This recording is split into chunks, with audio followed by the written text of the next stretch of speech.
Now, Denver 7 political reporter Meghan Lopez is standing by to kick off our 360 coverage by breaking down those statewide ballot questions, the three big ones that everybody got a chance to vote on. Meghan, we want to start with Prop 119. This is the ballot measure to ask voters to increase taxes on marijuana in order to fund third-party after-school programs. Yeah, after a tough year with the pandemic, Proposition 119 is all about the kids. The ballot question would raise the sales tax on recreational marijuana by 5%. The measure promises to raise about $137 million a year, and the money would go to support out-of-school learning programs like tutoring or even mental health services. Kids 5 to 17 would be eligible for that grant funding, and low-income students would be prioritized. Supporters of this say this is a chance to close the achievement gap for students and to provide them with opportunities they wouldn't otherwise have. They say it takes some of the burden off of playing catch up for teachers and for the school districts, since outside tutors could be used. It also gives parents more of a say in their child's education, since they would get to pick what program to put their kid in.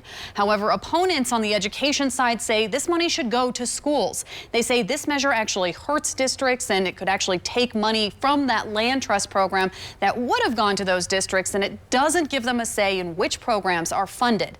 They don't think taxpayer money should go to private groups, and they don't think there's enough oversight of the board that gives out the grants, since it's independent of the Departments of Education's oversight.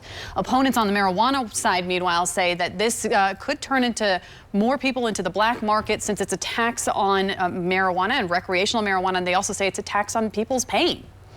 So, Meghan, I do want to ask you specifically on this one. It's not as simple as raising taxes to put more money into schools, because as you mentioned, this isn't actually going to school districts themselves. There's limits on where this is going to go. And then even on the educators' sides, there are many groups that came out against this proposition. There are some that kind of stayed in the middle. The Colorado Education Association, for instance, stayed in the middle and was neutral on this. They said that they wanted people to kind of turn to the school district.